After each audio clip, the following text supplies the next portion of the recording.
Commençons notre exploration de la phase d'exécution de PM Square par les documents de gestion de projet qui sont associés à ce processus. Mais juste avant cela, je voudrais répondre à une question que vous vous posez certainement. Vous avez peut-être l'impression que le cycle de vie d'un projet PM Square est finalement très linéaire, avec sa phase de lancement, de planification, d'exécution, de clôture, et vous vous demandez si tout cela est bien compatible avec une approche agile qui doit privilégier la flexibilité, la collaboration continue, l'adaptabilité, la livraison rapide de produits de haute qualité, en s'attachant à prendre en compte l'évolution des besoins et des exigences des bénéficiaires dans une approche basée sur la co-construction. Je vous laisse quelques instants pour réfléchir à cette question et on se retrouve juste après. Alors oui, bien sûr, PM Square est tout à fait compatible avec une démarche agile parce que tout simplement, on ne va pas s'intéresser à la même chose, aux mêmes activités. Dans PM Square, on va s'intéresser aux activités de gestion de projet. En démarche agile, on va s'intéresser aux activités liées à un cycle de développement d'un système logiciel, par exemple.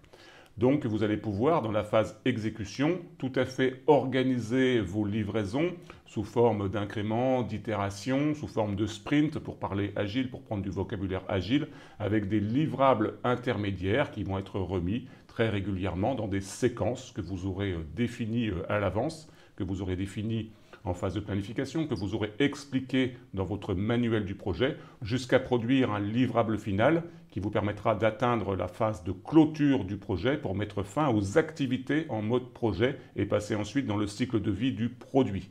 Tout cela, bien sûr, sera placé sous contrôle du groupe de processus de surveillance et de contrôle qui permettra tout simplement de s'assurer que le projet se porte bien, que le projet atteint ses objectifs, que le projet est performant. N'oubliez pas, et j'insiste encore une fois là-dessus, que l'ensemble des activités que vous faites au titre de PM Square doivent impérativement apporter de la valeur au projet. Donc vous avez une phase, bien sûr, d'adaptation, de personnalisation de la méthodologie pour atteindre cet objectif. Voici maintenant le paysage des documents préconisés par PM Square au titre de cette phase d'exécution. Alors tout d'abord les documents de réunion avec l'ordre du jour des réunions et également les comptes rendus des réunions qu'on appelle ici procès-verbaux de réunion. Alors c'est très important de tenir régulièrement à jour ces documents puisqu'il peut arriver dans certains cas que sur le projet, il y ait des phases de négociation et cela vous évitera de faire ce que j'appelle de l'archéologie dans les projets, c'est-à-dire retrouver qui avait dit quoi, qui avait décidé quoi. Donc c'est très très important de bien organiser ce référentiel documentaire avec ces comptes rendus de réunion. Là également, prenez en compte les exigences de votre client si vous êtes prestataire de service et puis le formalisme qui l'attend. Calez-le bien au départ, ça évitera là encore des ennuis ultérieurs dans le projet. Également, PM Square préconise la tenue de rapports de projet. Ce sont des documents qui sont importants et qui vont vous servir à organiser vos comités de pilotage. Tout d'abord, le rapport d'avancement du projet. Où en est l'avancement des livrables par rapport à ce qui était initialement prévu dans le projet. Le rapport d'état de santé du projet pour aller plus loin que l'avancement du projet, par exemple la santé financière du projet, est-ce qu'on tient convenablement le budget convenu à l'avance, et puis des rapports de revue qualité. Il peut être intéressant parfois, quand on anticipe des difficultés sur le projet ou qu'on connaît de réelles difficultés sur le projet, eh bien de se faire aider par quelqu'un d'extérieur. Ça peut être quelqu'un d'un bureau qualité qui vient faire une revue de projet et vous faire des préconisations, des recommandations sur les points à améliorer dans le projet. Donc tout cela est consigné dans un rapport de revue qualité de projet.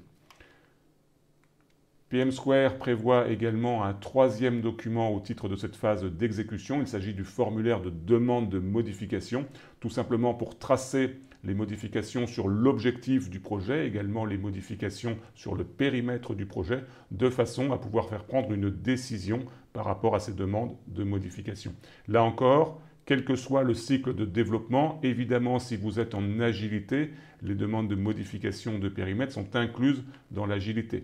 Néanmoins, vous allez tracer des évolutions de votre carnet de produits, ce qu'on appelle le backlog, au travers de demandes formalisées, pour éviter tout simplement que n'importe quelle partie prenante demande directement à une équipe de développement de modifier des composants logiciels, ce qui vous ferait perdre de la traçabilité d'ensemble de votre projet.